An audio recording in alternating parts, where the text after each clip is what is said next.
So hi guys, நான் Nithilan Dhandapani. So நம்ம Friday and Saturday பார்த்த வீடியோனுடைய தொடர்ச்சி தான் இது. அந்த ஃப்ரைடே சாட்டர்டே வீடியோ பார்க்கல அப்படின்னு சொன்னால் இதுதான் அதனுடைய தம்ப்நெயில். ஸோ கண்டிப்பாக அந்த வீடியோ பாருங்கள், அதனுடைய கண்டினியூவேஷன் தான் இது. இந்த வீடியோவில் வந்து உங்களுக்கு 2 வகையான தங்கம் செய்வதற்கான முறைகள் வந்து போகநாதர் கொடுத்துருக்காரு. ஸோ புரிஞ்சவன் பிஸ்து அப்படிங்கிற மாதிரி சரியாக புரிஞ்சவங்க எந்த வகையான தங்கத்தை வந்து நீங்கள் சூஸ் பண்ணுமோ நீங்கள் தாராளமாக சூஸ் பண்ணிக்கலாம். இதில் ஒரு இன்ட்ரெஸ்டிங்காக இருக்கிறதுக்காக அது என்ன 2 வகையான தங்கம் அப்படின்னு நான் சொல்லாமல் இருக்கேன். உங்களுக்கு புரியும், கண்டிப்பாக புரிகிறவங்களுக்கு புரியும் அப்படின்னு நான் நம்புகிறேன். ஸோ இதனுடைய அந்த கடைசி பார்ட்டு போகநாதர் என்ன சொல்கிறார் அப்படின்னு சொல்லி பார்க்கும்பொழுது, இந்த நூல் இருக்குது இல்லைங்களா, எந்த நூல், இந்த 7000 அப்படின்னு சொல்லக்கூடிய அந்த நூல், அதில் வந்து வேதாந்தம் சித்தாந்தம் எல்லாத்தையும் அனுபவித்து இந்த நூலை வந்து நான் பாடியிருக்கேன். ஸோ நீ வந்து இதுதான் சாமி, அதுதான் சாமி, அது ரூல்ஸ், இது ரெகுலேஷன்ஸ்னெல்லாம் சொல்கிறீங்க இல்லையா, ஸோ இது எல்லாத்தையுமே நான் வந்து அனுபவித்து வந்து இந்த நூலை நான் வந்து பாடியிருக்கேன் அப்படின்னு சொல்கிறாரு. இந்த 7000 அப்படின்னு சொல்லக்கூடிய இந்த முதற்கண்டம், இந்த நூலை பாடினதுக்கு அப்புறம் இதை தொடர்ந்து வாதம், அதாவது இந்த இடத்துல வாதம்னா ரசவாதம் இல்லை, நம்ம உடலில் இருக்கக்கூடிய அந்த முத்தோஷம் இருக்கு இல்லைங்களா, வாத பித்த கபம். ஸோ அதில் அந்த வாதம் அப்படிங்கிறத பற்றி ஒரு சின்ன பாட்டு வந்து நான் சொல்லியிருக்கேன். அந்த பாட்டை வந்து கண்டிப்பாக நீங்கள் படித்து பார்க்கணும் அப்படிங்கிறத வந்து இன்சிஸ்ட் பண்ணுறாரு. நான் எழுதிய எல்லா நூட்களையும் ஒரு சேர படித்து, எல்லாத்தையும் வந்து நான் எழுதின எல்லா நூட்களையும் வந்து தொடர்ந்து படித்து, எல்லா நூட்களையும் ஒரே இடத்துல வச்சு நீங்கள் ஒப்பிட்டு இப்படியே படிச்சுட்டே வந்தீங்க அப்படின்னு சொன்னால் ஒரு சின்ன பையன், ஒரு சிறுவன் கூட சித்தனாயிர முடியும் அப்படிங்கிறது வந்து போகநாதர் வந்து ரொம்ப தெளிவாக சொல்கிறாரு. அதன் மூலிமா, அந்த ஞானத்தின் மூலமாக நீங்கள் வந்து வேதாந்த கூட்டம், யார் நம்ம சித்தர்கள் மாதிரி இருக்காங்க இல்லைங்களா, ஸோ அவர்களோட ஒன்றரை வந்து நீங்கள் கலக்க முடியும். சோம்பேறித்தனத்தை தயவு செஞ்சு விட்டுருங்க அப்படின்னு சொல்லி அந்த இடத்துல ரொம்ப அழுத்தமாக சொல்கிறார். ஸோ இந்த நூலில் வந்து மருந்தினுடைய சரக்கு வகைகள்லாம் சொல்கிறார். அதாவது என்னென்ன மருந்து இருக்குது, அதாவது ரசவாதம் செய்கிறதுக்கு உண்டான மருந்துகள் என்ன, பாடானங்கள் என்ன, எப்படி என்னென்ன இப்போ நவலோகங்கள் இருக்குது, நவரத்னங்கள் இருக்குது, இந்த மாதிரி நிறைய சரக்குகள் இருக்குது. ஒரு சில சரக்குகள் செய்ய வேண்டியதாக இருக்கும், ஒரு சிலது கடை சரக்குகள் இருக்கும். ஸோ இந்த மாதிரி சரக்குகளினுடைய வகை எல்லாமே வந்து கரெக்டாக வரிசைப்படுத்தி இதை நான் சொல்லியிருக்கேன். தெளிவாக புரிஞ்சு அதில் வந்து வேலை செய்யுங்க அப்படின்னு சொல்கிறாரு. அதை தெரிஞ்சுக்கிட்டு ரசவாதம் வந்து கண்டிப்பாக செய்ய பழகுங்க அப்படின்னு வந்து சொல்கிறாரு. யாருக்கிட்டையும் பேசாதீங்க, எனக்கு அது தெரியும், இது தெரியும், உனக்கு அது தெரியுமா, அது வேண்டாம் தர்க்கத்துக்கு போகவே போகாத, யாருக்கிட்டையும் பேசவே செய்யாத. முதல்ல யாருக்கிட்டையும் பேசாத. உன்னோட பஞ்சேந்திரியங்கள், அதாவது மெய்வாய் கண்மூக்கு செவி அப்படின்னு சொல்லக்கூடிய உன்னுடைய பஞ்சேந்திரியங்கள் வந்து அடக்கு முதல்ல அப்படிங்கிறாரு. அது இல்லாமல் இன்னொரு மாதிரி பஞ்சேந்திரியங்களுக்கு விளக்கம் கூட இருக்குது. என்னென்னா உடல், உயிர், மூச்சு, ரத்தத்தில் இருக்கக்கூடிய வெப்பம். இது என்ன அப்படின்னு சொன்னால், இதை அடக்குனா வந்து நம்மளுடைய உடலில் இருக்கக்கூடிய எந்த விதமான நோய் நொடிகள் எல்லாத்தையும் விரட்டிடலாம். நம்ம வந்து அப்படியே உடல் வந்து காயமானது அழியாமல் அப்படி இருக்கும் அப்படிங்கிறது தான். ஸோ இந்த பஞ்சேந்திரியங்களை வந்து நீங்கள் அடக்குங்க. உங்களுடைய காமத்தின் வழி போகாமல் நீங்கள் வந்து மனதை வந்து பூரணத்தில் வந்து நிலைநிறுத்துங்க. ஸோ பூரணம்னா என்னன்னு பார்த்தோம், தொடர்ந்து 2 வீடியோவை பார்த்தோம். நம்ம வந்து புருவ மத்தியில் கான்சென்ட்ரேட் பண்ணி தியானம் செய்யும்பொழுது நம்மளுக்கு கிடைக்கக்கூடிய அந்த ஒரு நிலை தான் வந்து அந்த பூரண பொருள். ஒரு வெண்ணிறமான ஒரு ஒளி பொருந்திய ஒரு இடத்துல போய் நம்ம தங்குறது தான் அந்த பூரண பொருள், சரிங்களா. ஸோ அந்த இடத்துல அந்த பூரணத்தில் வந்து மனசை வச்சு அமைதியாக உட்காருங்க அப்படின்னு சொல்கிறாரு. ஸோ இந்த மாதிரி போகும்பொழுது நம்மளுக்கு இந்த உடல் பக்குவப்படாத வரைக்கும் இந்த பசி எடுக்கும் இல்லையா, இந்த பசியை அடக்கிறதுக்காக தான் நான் வந்து உங்களுக்கு வாதம், அதாவது இந்த ரசவாதம் அப்படிங்கிறத சொல்லியிருக்கேன். ரசவாதம் அப்படிங்கிறதுல வந்து இந்த தங்கன்னு அது பின்னாடி சுத்தாதீங்க. தங்கங்கிறது ஒரு டெஸ்ட் ப்ராசஸ். இந்த 10th 12thலாம் அந்த சயின்ஸ் படித்தவங்களுக்கு தெரிஞ்சிருக்கும். இந்த சால்ட் டெஸ்ட் பண்ணும்பொழுது இந்த இப்படி கலர் மாறும், இந்த அதனா பிப்பெட்டு பியூரட்டில் வச்சுட்டு இந்த இதெல்லாம் பண்ணுவாங்க, நைட்ரேஷன் சொல்லுவாங்களா, டைட்ரேஷன்.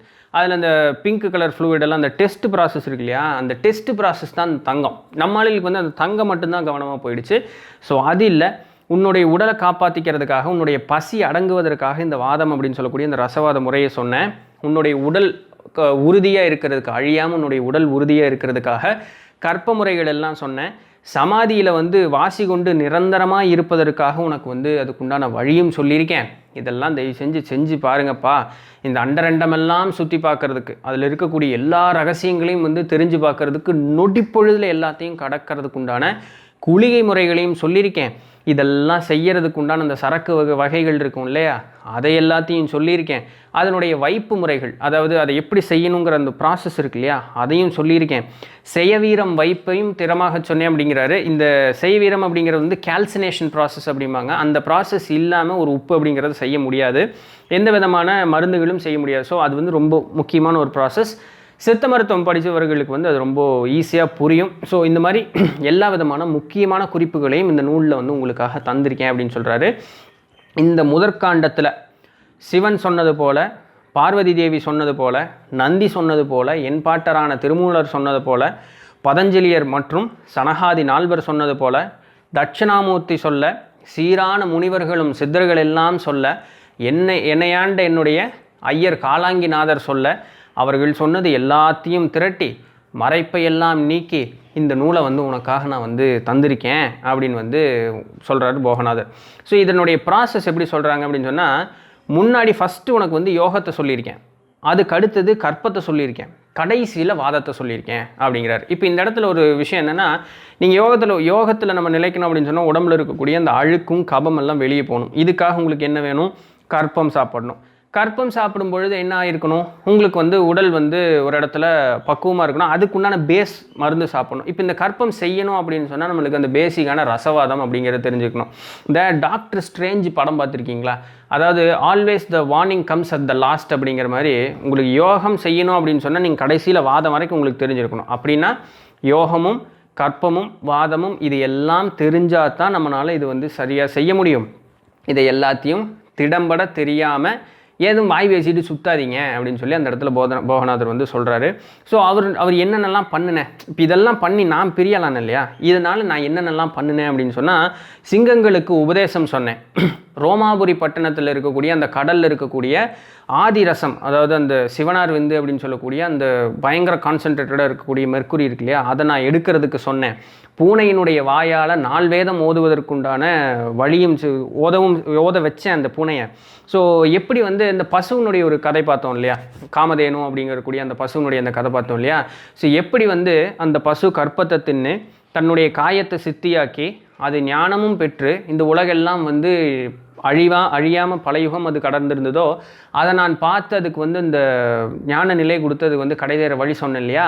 அதுபோல் இந்த உலகெல்லாம் வந்து சித்தர்மயமாவதற்காக உனக்கு எல்லா வித்தைகளையும் இந்த நூலில் சொல்லிட்டேன்பா, தெரிஞ்சு படித்து பார்க்க வேண்டியது உன்னுடைய வேலை அப்படிங்கிறது போகநாதர் வந்து ரொம்ப தெளிவாக அந்த இடத்துல சொல்கிறாரு. ஸோ சித்தர்மயமாவதற்காக இந்த 7000 அப்படின்னு சொல்லக்கூடிய இந்த நூலை பல நூல் திரட்டி வந்து இந்த நூல் சொல்லியிருக்கேன். இதெல்லாம் நம்ம பழைய வீடியோவில் நிறைய பேசியிருக்கோம். ஸோ எத்தனை இடத்துலலாம் சுற்றி எவ்வளோ ரிசர்ச் எல்லாம் பண்ணி அதுக்கப்புறம் தான் இந்த வந்து 7000 அப்படின்னு சொல்லக்கூடிய இந்த நூலை வந்து அவர் எழுதினார். 7 லட்சம் அப்படின்னு சொல்லக்கூடிய சிவனார் சொன்ன 7 லட்சம் கிரந்தம், அந்த 7 லட்சம் பாட்டை சுருக்கி 7000 பாட்டாக எழுதியிருக்காருன்னா இதனுடைய பொட்டன்ஷியலும் அந்த கான்சன்ட்ரேஷன் எந்த அளவுக்கு இருக்கும் அப்படிங்கிறது வந்து பாருங்கள். ஸோ பக்தி மார்க்கம், பக்தர்களுக்காக யோகம் சொன்னேன். ஏன் பக்தர்கள் இப்போ இந்த இடத்துல எதுக்கு தேவையில்லாம் பக்தி மார்க்கம் அப்படின்னு சொன்னால், அந்த பக்தர்களுக்காக நீ ஏன் அதை சொல்கிறேன்னா, பக்தி அப்படிங்கிறதுனா உருகி வென்றது. அதாவது சாமிகிட்ட வந்து முழுசாக அர்ப்பணித்து போகிறதுக்கு பேர் தான் பக்தி. அதாவது நீ தான்ப்பா இருக்கே, நான் ஒருத்தன் இல்லை, எல்லாமே நீ தான் அப்படின்னு சொல்கிறோம். அப்போது யோகத்தில் வந்து நம்மளுக்கு நிலை நிற்கணும், இந்த யோகம் அப்படிங்கிறது சரிவர நம்மளுக்கு வேலை செய்யணும் அப்படின்னு சொன்னால் அந்த பக்தி அப்படின்னு சொல்லக்கூடிய அந்த டோட்டல் சரண்டர் அது வந்து இருக்கணும். ஸோ அதற்காக வந்து இந்த யோகம், பக்தர்களுக்காக யோகம் சொன்னேன் அப்படின்னா நீ அவ்வளோ டெடிக்கேட்டடாக இருக்கணும் அப்படின்னு அர்த்தம். பரமரியா மூடர்களுக்கு ஞானம் சொன்னேன். அதாவது ஓகே யோகம் சித்திச்சிருச்சு, இப்போ நான் எங்கே போகணும், இந்த கான்சென்ட்ரேட் பண்ணி எங்கே போகணும் அப்படின்னு கேட்டால் அந்த இடம் தெரியாமல் சுற்றிட்டு இருக்காங்க இல்லைங்களா, அவர்களுக்காக வந்து ஞானம் சொன்னேன். ஸோ இந்த இடத்துல தான் இது இருக்குது, இப்படி தான் போகணும், இந்த 6 ஆதாரத்தை இப்படிலாம் கடக்கணும், இதுக்கு உண்டான மந்திரங்களில் இதுதான், இந்த அடுத்தடுத்த ஸ்டெப் இப்படி தான் போயிட்டே இருக்கும். நீ பூர்வ மத்தியில் தியானம் பண்ணேன்னா நீ இந்த மாதிரி மனோன்மணி தாயை பார்ப்ப, அதுக்கப்புறம் அந்த சுத்த வெளியை பார்ப்ப, எல்லாம் பார்ப்ப, இப்படி எல்லாம் இருக்குது அப்படின்னு சொல்லி உங்களுக்காக ஞானம் சொன்னேன். அடுத்தது வந்து பசி அடங்கி போவதற்காக உனக்கு வந்து வாத முறைகளெல்லாம் வந்து சொல்லி கொடுத்தேன். இப்படியே வந்து நல்லா தெளிவாக தெளிஞ்சு நிற்கிறதுக்காக இந்த நூல் வந்து முழுசாக உங்கள் கையில் கொடுத்துருக்கேன் அப்படின்னு சொல்லி அந்த இடத்துல சொல்கிறாரு. இதை சொல்லிவிட்டு போதித்த மூலர் பதம் போற்றி, அதாவது இதை எனக்கு சொல்லி கொடுத்தாரு இல்லைங்களா நம்மளுடைய பாட்டர் திருமூலநாதர், அவரனுடைய பதம் போற்றி, சனகாதி நால்வரனுடைய பதம் போற்றி, சிவயோகமுனி அவரனுடைய பதமும் போற்றி, தட்சிணாமூர்த்தியரும் பதஞ்சலியரனுடைய பதமும் போற்றி, ஆயிபதம் போற்றி, சிவன் பதம் போற்றி, எனை பெற்றெடுத்த காலாங்கிநாதரும் இருடிகள் பதமும் போற்றி, அவர்கள் பதத்திலெல்லாம் மலர் தூவி அவர்கள் பதம் வணங்கி நின்று இந்த முதல் 1000 அப்படின்னு சொல்லக்கூடிய இந்த நூலை நான் வந்து முடிக்கிறேன் அப்படின்னு சொல்லி இந்த முதற்காண்டம் போகநாதர் எழுதின 7 காண்டத்தில் முதற்காண்டம் அப்படிங்கிறது இந்த பாட்டோட முழுசாக முடியுது. அப்போ இந்த பாட்டோடைய தான் முழுசாக முடியுது அப்படின்னு சொன்னால் இவ்வளோ தான் அதில் இருக்கா அப்படின்னு சொன்னால் கிடையாது. இதுதான் எனக்கு புரிஞ்ச மட்டும் நான் அந்த போகர் 7000 அப்படின்னு சொல்லி எனக்கு தெரிஞ்ச ஒரு 8 வீடியோ இதோட போட்டிருப்பேன்னு நினைக்கிறேன். அது எனக்கு புரிஞ்ச மட்டும் சொன்னது. இன்னும் வந்து நான் உங்களுக்கு வாசியோகம் அப்படிங்கிறத பற்றி நான் சொல்லலை, அதுக்கப்புறம் இந்த சமாதி முறைகளில் இருக்கு இல்லையா அதை பற்றியெல்லாம் சொல்லலை. காரணம் என்னென்னா எனக்கு அதில் இன்னும் தெளிவு பிறக்கலை. நான் ஏதோ சொல்ல நீங்கள் ஏதோ கேட்க அப்படின்னு சொன்னால் வந்து அதில் அர்த்தமே இல்லை. ஃபஸ்ட்டு நான் எனக்கு முதல்ல என்னென்னு புரிஞ்சுக்கிட்டு நான் உங்களுக்கு சொன்னால் தான் அது தெளிவாக இருக்கும் அப்படிங்கிறதுனால அதை நான் நிறுத்தி வச்சுருக்கேன். எனக்கு சீக்கிரம் புரிய வரும், எனக்கு சொல்லி கொடுப்பாங்க அப்படின்னு நான் அந்த ஒரு நம்பிக்கையில் இருக்கேன். எனக்கு தெளிவு பிறந்தோன்னே அந்த வீடியோஸை நான் உங்களுக்கு சொல்கிறேன். ஸோ இப்போ வந்து 2வது தங்கம் செய்கிறதுக்கு உண்டான இதை பார்ப்போம். இந்த எல்லார் பதமும் போற்றி வணங்கினார் இல்லையா, அது வணங்கினதுக்கப்புறம் ஒரே ஒரு பாட்டு கொடுக்குறாரு. என்ன பாட்டுனா அந்த பாட்டை நான் படித்து சொல்கிறேன்.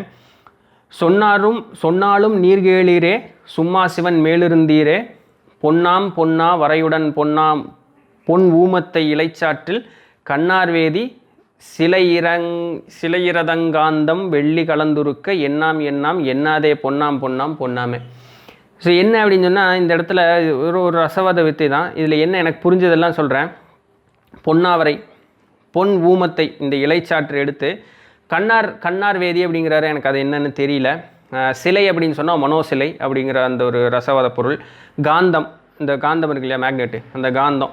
ஸோ இது எல்லாத்தையும் வந்து வெள்ளியில் வந்து கலந்து உருக்க எல்லாமே வந்து மின்னும் தங்கமாக வந்து மாறும் அப்படின்னு சொல்கிறாரு. ஸோ யாருக்காவது தங்கம் செய்யணும் அப்படின்னு விருப்பம் இருந்ததுன்னா அதில் 2 சரக்கினுடைய பெயர் எனக்கு என்ன தெரியல. இந்த கண்ணார் வேதி அப்படின்னு சொல்கிறது வந்து ஒரு வேளை சவர்க்காரத்தை சொல்கிறாரா அப்படின்னு எனக்கு தெரியல. அதற்குண்டான பொருள் புரிஞ்சுது அப்படின்னு சொன்னால் இந்த வாத முறைகளை வந்து யாராவது ஒரு சித்த மருத்துவர்கிட்ட கேட்டிங்க அப்படின்னு சொன்னால் அவங்க சொல்லி தருவாங்க. தாராளமாக நீங்கள் வந்து வெள்ளி உருக்கி இதெல்லாம் அதில் போட்டிங்கன்னா முழுசாக உங்களுக்கு தங்கம் கிடைக்கும் அப்படின்னு சொல்கிறாங்க. ஸோ இந்த 2 தங்கத்தில் உங்களுக்கு எந்த தங்கம் வேணும் அப்படிங்கிறத நீங்கள் முடிவு பண்ணி எடுத்துக்க வேண்டியது உங்களுடைய ஒரு பொருட்டு. ஸோ போகநாதர் உங்களுக்கு வந்து கண்டிப்பாக அருள் புரிவார் அப்படின்னு சொல்லி எனக்கு புரிந்த மட்டிலும் இருந்த செய்திகளை இந்த போகர் 7000 முதற்காண்டத்தில் இருந்த எல்லா செய்திகளையும் உங்களுக்காக சொல்லிட்டேன் அப்படின்னு சொல்லி அடுத்த காணொலியில் நாளைக்கு பார்க்குற வரைக்கும் தொடர்ந்து இணைந்திருங்கள். நான் உங்கள் நித்திலன் தண்டபாணி. நன்றி, வணக்கம்.